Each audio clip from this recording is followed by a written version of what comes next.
Amados hermanos, feliz día del Señor.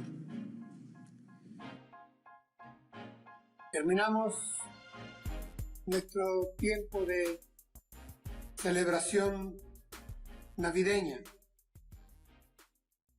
y quisiera, a manera de introducción de nuestra reflexión esta mañana, recordar que el nacimiento de Jesucristo históricamente registrado se dio en un tiempo de expectativas mesiánicas. Es cuestión de consultar a historiadores del tiempo. Flavio Josefo se refiere a este especial ambiente de expectativa mesiánica, igualmente Suetonio y Tácito. Hay evidencia de que en el imperio persa los partos también especulaban acerca de la posibilidad de que se levantara un nuevo gobernante en las tierras de Judea. Y por supuesto, los judíos mismos, ya habiendo padecido tanto imperio sobre ellos, y con 400 años de ausencia de profecía, se debatían en una inquietud colectiva de ¿hasta cuándo? O como dice un himno que solemnemente hemos cantado, ¿cuánto tarda el Mesías en aparecer? Inclusive esta expectativa mesiánica en el pueblo judío estaba acompañada de una corriente apocalíptica, casi fatalista. Es decir, algo pronto acontecerá y pondrá fin a la opresión y tal vez entremos por definitiva y para siempre en la paz celestial. Lo cierto es que había cierta inquietud tanto en el Imperio Romano, el Imperio Persa y en la población judía. Expectativa mesiánica, acompañada de cierta ignorancia acerca de las profecías mesiánicas. Hermanos, de los evangelios, tan solamente Mateo, que sabemos, dirige su evangelio a los judíos, es el único que relata el pasaje, el evento, aquella caravana que vino del oriente, de donde sale el sol, y que trajo a unos hombres extranjeros hasta Belén, los magos de Oriente. Siendo un evangelio dirigido a los judíos, es curioso que le dedique varios párrafos para registrar una visita de gentiles, como despectivamente los judíos llamaban a los que no tenían sangre judaica. Lo cierto es que esta visita de los magos que vinieron del oriente, no se sabe bien de dónde, probablemente de Babilonia o un poco más allá. Esta visita y llegada toma en cierta manera por sorpresa a la narración bíblica,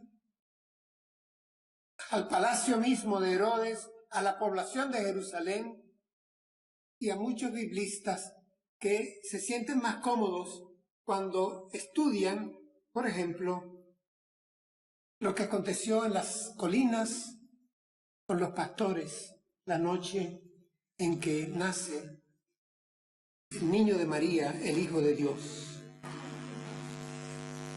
Yo me uno a este sentir. Hay un algo de incomodidad con estos personajes que no saben bien de dónde vienen, que aparecen en la escena bíblica a través de una búsqueda de conocimiento incompleto, desde tierras lejanas, llegan, sacuden la tranquilidad jerosolimitana y la tranquilidad de los gobernantes, y luego, como vinieron, se fueron. Se van desaparecen. Duraron casi que poco después de un largo viaje. Y mi pregunta es, ¿podremos aprender algo de ellos, además de aceptar y reconocer que formaron parte de ese tiempo especial en que comienza la encarnación? ¿Alguna lección que nos pueda servir para el día de hoy a través de estos personajes un tanto atípicos, un tanto, digamos, singulares? Que, por cierto, la tradición convirtió en reyes sin que lo sean. La tradición dijo que eran 3 sin que lo fueren. La tradición les puso hasta nombre sin que sepamos que eso es auténtico. Nada de esto es real. Hablamos ahora de los 3 reyes magos, Gaspar, Melchor y Baltasar. Por favor, ese siglo VIII, iglesia palaciega, perdida completamente de la revelación, tradición eclesial, eso no es bíblico, y no hagamos cortejo con ello hoy en día. Lo cierto es que, sin embargo, es una realidad que estos hombres vinieron y que ese evento no se volverá a repetir. Y tenemos que tener cuidado, yo tengo que tener cuidado, al exponer la posibilidad de que haya alguna lección que podamos tomar de su venida, de su visita, a no hacer traspolaciones audaces. Es decir, este es un pasaje descriptivo, el que ha leído mi hermano Mateo, capítulo 2, los primeros 12 versículos. Es un pasaje descriptivo, narrativo, y yo voy a tomar de esos 12 versículos solamente 5, los primeros 2 y los 3 con que finaliza. Leo para ustedes en Reina Valera 2015 los versículos 1 y 2 y los versículos 10, 11 y 12. Dice así la palabra de Dios. Jesús nació en Belén de Judea, en días del rey Herodes. Y aquí unos magos vinieron del oriente a Jerusalén preguntando, ¿dónde está el rey de los judíos que ha nacido? Porque hemos visto su estrella en el oriente y venimos para adorarle. Al ver la estrella, se regocijaron con gran alegría. Cuando entraron en la casa, vieron al niño con María, su madre, y postrándose lo adoraron. Entonces abrieron sus tesoros y les ofrecieron presentes de oro, incienso y mirra. Pero, advertidos por revelación en sueños que no volvieran a Herodes, regresaron a su país por otro camino. Esta es la palabra para esta mañana. Y el título del sermón, y postrándose le adoraron. Hermanos, noten por un momento el contraste. La revelación a los pastores aborda a los pastores, llega a ellos de una manera clara. El ángel les da la noticia y un coro de ejércitos celestiales la amplía. Es un mensaje cristológico, totalmente diáfano, completo. La revelación a los magos no es así. Comienza en tierras lejanas con la contemplación de la creación de lo que ellos llamaban la bóveda celeste, viendo las estrellas, identificando una y, digamos, d'emblée, de entrada, algo que ellos confiesan. Se embarcan en un viaje a través del desierto, llegan a la capital de Judea, llegan a palacio y van a llegar confesando que su conocimiento es incompleto. ¿Hay revelación de Dios para ellos? Creo que sí, ya la ha habido. Por eso inician el viaje. Ya lo tocaremos dentro de un momento. Pero noten, por favor, que creo que aquí podemos tomar algo de lección que la revelación en el caso de estos hombres estudiosos de las estrellas fue progresiva, fue lenta. Había que hacer como un cierto esfuerzo, hubo que vencer dificultades, hasta que se culminó felizmente. Eso quizá nos pueda servir y lo voy a retomar al final. Lo cierto, hermanos, que cuando acariciamos el tema de Belén, yo quisiera que estuviéramos flotando en la atmósfera de nuestra reflexión, que en Belén el leitmotiv es que Dios llega a nosotros. Dios visita este planeta. Dios visita nuestra tierra, nuestras coordenadas, nuestras dimensiones. Se hizo visible. Dios llegó a nosotros, nos visitó, se reveló a nosotros. Eso es Belén. Belén está ahí. Y ahora vamos a revisar cómo se reveló a estos hombres que vinieron un tanto después que los pastores. ¿Cómo empieza el texto? Dice con una afirmación que no permite réplicas ni alternativas, ¿no? Jesús nació. ¿Ok? Jesús nació en Belén. Nos dice dónde, pero nos aclara bien, en Belén de Judea. Porque recuerden, hermanos, que había otra pequeña Belén allá arriba en Galilea, en la tierra de Zabulón. Así que aquí tiene que precisar Mateo que Jesús nació fue en Belén, la Belén de Judea, la Belén Efrata. ¿Y por qué tiene que precisar esto el evangelista?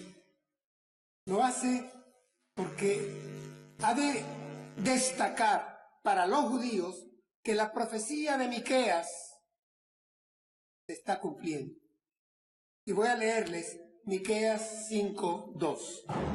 Dice el profeta 700 años antes: pero tú, Belén Efrata, aunque eres pequeña entre la familia de Judá, de ti me saldrá el que ha de ser gobernante de Israel. Y sus orígenes, atención, desde tiempos antiguos, desde los días de la eternidad. Miren cómo el profeta, allá siglos advierte que el que va a nacer tiene su origen allá en la eternidad. Y va a nacer en la pequeña Belén, que algunos llamaban Efrata, la del caminito, donde había Jacob enterrado a su amada, donde había David comenzado su reinado. Ahí va a nacer el Hijo de Dios, el Mesías, el niño de María. Y la profecía de Miqueas se cumplirá por completo. Y por eso Mateo resalta, como aquí lo he destacado, Jesús nació en Belén de Judea. Y nos precisa no solo el sitio, sino también el tiempo.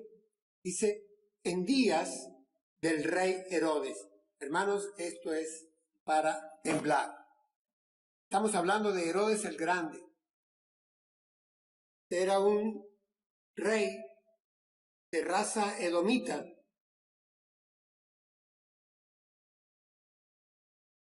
Un hábil político, llegó a formar incluso un partido, el partido de los herodianos. Él, como no era de raza judía y le tocó, porque así lo quiso, para Roma gobernar Judea, él siempre vivió, nos lo cuenta la historia, temiendo que su reinado podía en cualquier momento caer, porque no era querido por los judíos. Los romanos lo utilizaban y él sabía que él no era. De ahí él se había convertido al judaísmo por interés de ser un gobernante de los judíos. He llamado Herodes el Grande por sus grandes construcciones también, pero es que también él fue un gran paranoico. Es decir, miren, mató a la madre, a varios otros de la familia, hermanos incluidos, porque siempre estaba pensando en un complot, que lo iban a derribar, que lo iban a acabar con su reinado. Este es Herodes el Grande. De sus grandes construcciones estuvo la de su propio palacio, el Herodión, una fortaleza. Por cierto, hermanos, hace pocos años, arqueólogos encontraron su tumba en ese palacio, la tumba de Herodes, en el Herodión. Estamos hablando de este hombre a quien le van a llegar de repente, ¿quién? Los magos del Oriente. Así dice, Mateo lo pone como una sorpresa, lo plantea en el relato. Dice, y he aquí, unos magos vinieron del Oriente a Jerusalén preguntando, ¿dónde está el rey de los judíos que ha nacido? Porque hemos visto su estrella en el Oriente y hemos venido para adorarle. Hermanos, esa pregunta en el palacio de Herodes, ¿dónde está el nuevo rey? Vamos, con razón el evangelista añade, se sacudió palacio, se sacudió el rey, dice, y toda Jerusalén con él. Hay un nuevo rey. El asunto está en que, miren la pregunta de los magos. Estos son hombres sabios. La palabra magos en griego significa simplemente hombre sabio, estudioso de las estrellas. Así llamaban los griegos a los sabios del Oriente. ¿Cuál es la pregunta? ¿Dónde está el rey de los judíos? Herodes diría, soy yo. No, un momento. El rey de los judíos que ha nacido, uno nuevo. Hermanos, creo que en una oportunidad ya les recordé, los reyes no nacen reyes, los reyes nacen príncipes. Aquí llegan preguntando por un rey que ya es rey desde que nace. Y es rey desde que nace porque hemos visto su estrella. La estrella del rey, una estrella que habla de él, que lo anuncia. Yo no voy ahora, no puedo dedicar todo el tiempo para hablar de las posibilidades que nos gusta tener, si las hay, racionalistas quizá, científicas quizá, sobre qué fue la estrella de Belén. Invito a quienes tengan algo de curiosidad a revisar las notas de Johann Kepler o la de otros astrónomos y sobre la posibilidad de que haya habido una conjunción de astros, una conjunción planetaria alrededor de este tiempo. No voy a hablar incluso de la fecha en la que se ha equivocado para todo Occidente, y allá el error lo cometió en el siglo VI Dionisio el Mínimo, Dionisio el Exiguo. Era de poca estatura el hombre, de muchos conocimientos, pero cometió un enorme error al calcular la fecha, de manera tal que no estamos viviendo el año 2020, como ya todos lo sabemos.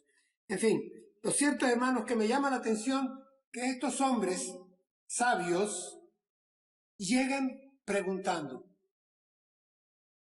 ¿Y saben por qué? Porque la mayoría de los sabios hoy en día, de los que tienen títulos en su pared, yo tengo el mío y algunos aquí tenemos el nuestro, no nos gusta preguntar, nos gusta responder. Estos hombres sabios llegan en humildad preguntando porque ellos saben que tienen conocimiento incompleto y necesitan más información. Llegan a palacio pidiendo información.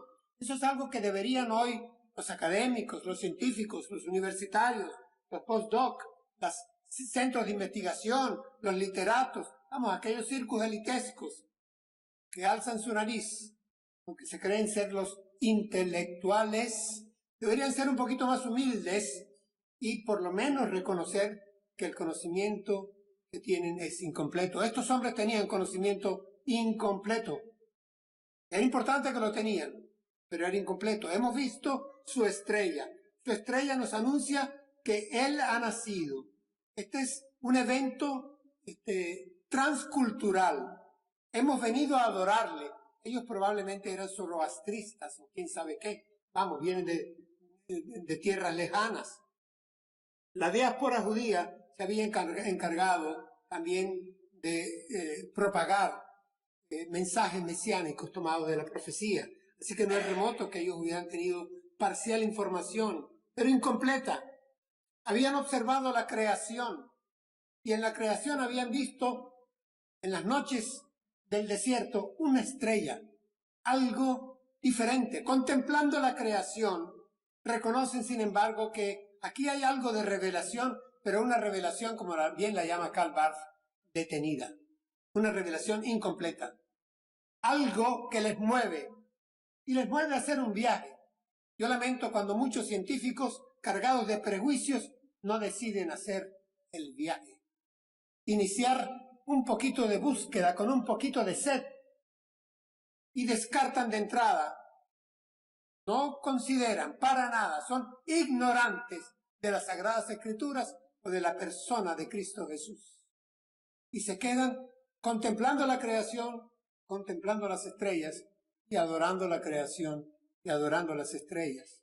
Como dice el apóstol Pablo, rindiendo culto a las criaturas y no al Creador. Aquí yo encuentro parte de esa lección para nosotros. Estos sabios llegan preguntando, ¿dónde está el rey de los judíos que ha nacido? Hemos visto su estrella allá donde nace el sol, en el oriente, y hemos venido para adorarle. Son hombres sabios, pero no descartan la adoración, porque no son solamente homo sapiens, también son homo adorans. Y nosotros de esto hemos hablado en otras oportunidades. El hombre, el ser humano, no solamente razona, también adora.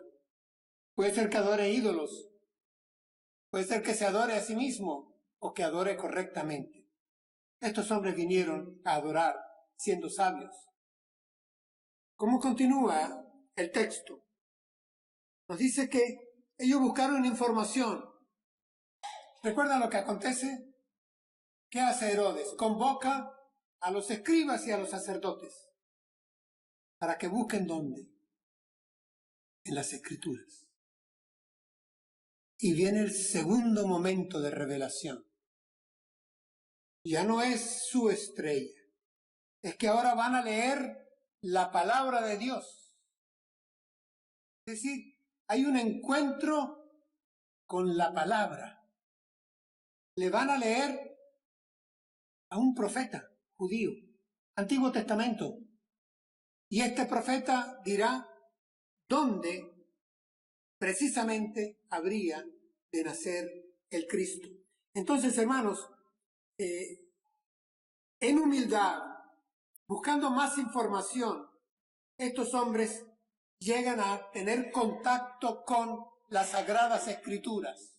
¿Cuánto quisiera yo, cuánto quisiéramos nosotros, ustedes que me están oyendo, que algunos hombres de ciencia, mujeres de ciencia, conocidos nuestros, tuvieran un contacto reverente con la palabra de Dios, un encuentro reverente con la palabra de Dios? Ahí habrá revelación más precisa que la de la estrella.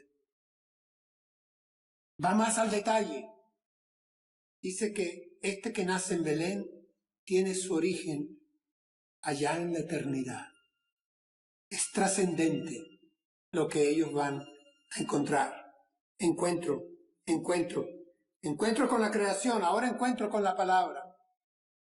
El texto que he escogido ya pone a los magos camino a Belén, unos pocos kilómetros hacia el sur de Jerusalén. Dice que al ver la estrella se regocijaron con gran alegría.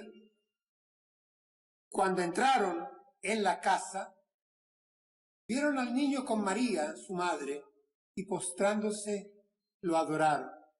Entonces abrieron sus tesoros y le ofrecieron presentes de oro, incienso y mirra. me llama la atención que se regocijaron. En su búsqueda hay alegría, hay gozo. Al encuentro con la revelación, en el camino a encontrarse con el Hijo de Dios, hay alegría en estos hombres. Hay sabiduría, sí. Hay humildad también. Hay deseo de, sí. Quien los trae es Dios mismo. Y en su corazón pone alegría. Y miren el proceso, Entraron en la casa. Solo un dato, hermanos, de un minuto. No dice que entraron al establo, al pesebre. Entraron a la casa. Ellos llegaron tiempo después de la escena del pesebre que usualmente tenemos en nuestros belenes. Ellos entran a la casa y dice, vieron, entraron y vieron. La cosa es progresiva. Si se quedan fuera, no ven. Tienen que entrar y tienen que ver. Esto es lo que hace un hombre de ciencia. Esto es lo que hace un sabio. Quiere abrir puertas, quiere ver. Ahora, noten el detalle, porque es que tenemos que respetar la Biblia en sus detalles que el Espíritu Santo ha cuidado poner. Aquí no dice que encontraron a un niño de pañales. Dice que encontraron a un niño. La palabra en griego es diferente a la del ángel cuando se refiere al niño que encontrarán echado en un pesebre y envuelto en pañales. Aquí es a un infante. Y que ya estamos frente al Hijo de Dios, al niño de María, en brazos de su madre. Y postrándose lo adoraron. Hermanos, el encuentro, la revelación, inicialmente, vamos, eso fue algo así como un GPS celestial, ¿sí? Con la estrella, que lo guió. Conocimiento incompleto. Luego, encuentro y contacto con la revelación escrita, con la palabra de Dios. Y luego, encuentro y contacto directo con el Hijo de Dios. En la casa. Encuentro y contacto directo con el Hijo de Dios. Hermanos, lo que aquí creo debemos de destacar es que la revelación lleva al encuentro. Pero miren luego qué acontece. Dice que postrándose lo adoraron. Entonces abrieron sus tesoros y le ofrecieron presentes de oro, incienso y mirra. Porque la revelación también lleva al culto. Ellos están rindiendo culto. La revelación lleva al encuentro. La revelación lleva al culto.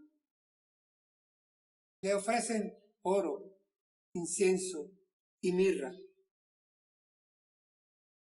¿Cómo avanza el texto? Para terminar ya. Dice que,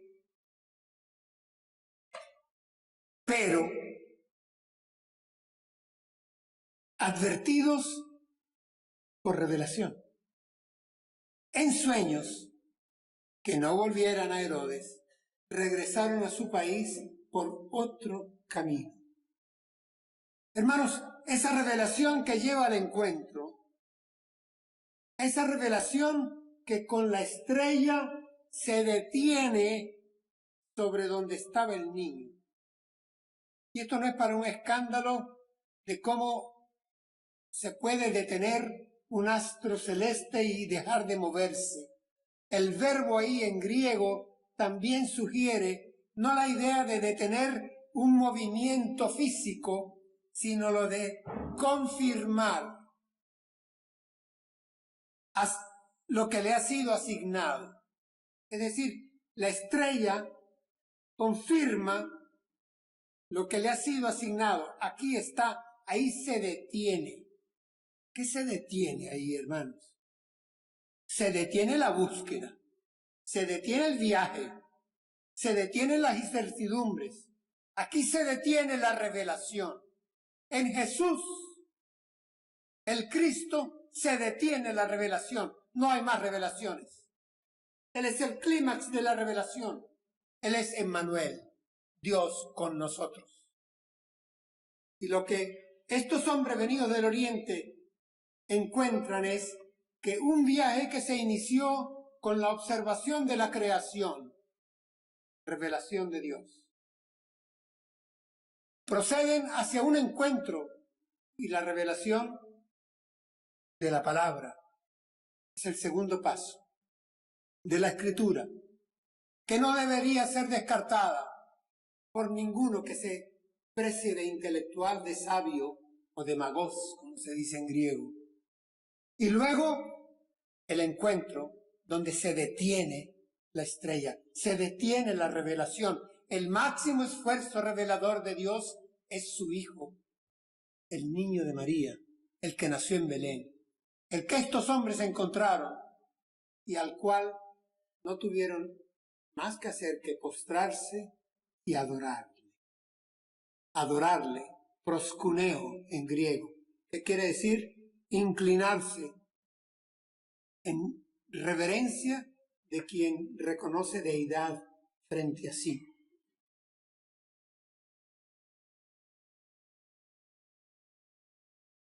La revelación lleva al encuentro, la revelación lleva al culto, y al final, ¿qué encuentro?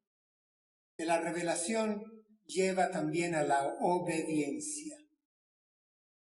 Dice que advertidos por revelación en sueños de que no volvieran a Herodes. Aquí hay una orden. No vuelvan a Herodes. ¿Qué hicieron ellos? La obedecieron. Regresaron a su país, porque hermanos, la revelación no amarra, no cautiva, no apresa, no hace miembros a la fuerza de un culto, de una iglesia, de una denominación. La revelación libera, pero vas a regresar por otro camino. La revelación exige obediencia. Encuentro, culto, obediencia. Y regresaron a su país. Nada de irse a un monte o un monasterio. Nada de hacer abandonos sacrificiales. Dejo a mi familia, dejo mi trabajo, hay un llamamiento, me voy allá. No. ¿Recuerdan las palabras de Jesús? Aquel hombre en las tierras de Gadara, vuelve con los tuyos y di cuán grandes cosas el Señor ha hecho en tu vida. Es decir, la revelación, hermanos, cambió a estos hombres. Ya no deberían de volver a palacio, ya no deberían de volver a Herodes, vuelvan a su país por otro camino. Yo no quiero abusar de este texto y caer en alegorismos que hacen mala interpretación del mismo, pero sí creo que hay, insisto, una cierta lección para nosotros, que trasciende la bella historia que historia fue y que le contamos a nuestros niños pequeños, cuando esperan regalos en estos días. Y debemos de contarles la historia bíblica de estos hombres sabios, que también consideraron que a este Hijo de Dios, nacido en Belén, había que adorarlo. Él es el Hijo de Dios. Hermanos, múltiples pasajes en las Escrituras me permiten a mí afirmar lo que voy a afirmar en este instante. En la mayoría de los casos de la Escritura, la revelación es progresiva. La revelación incluye la obra de sus manos, como diría un auténtico rey, David.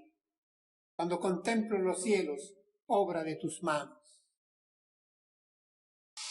La revelación incluye totalmente la palabra escrita. Y la revelación incluye totalmente la palabra hecha carne, el Hijo de Dios, el que nació en Belén.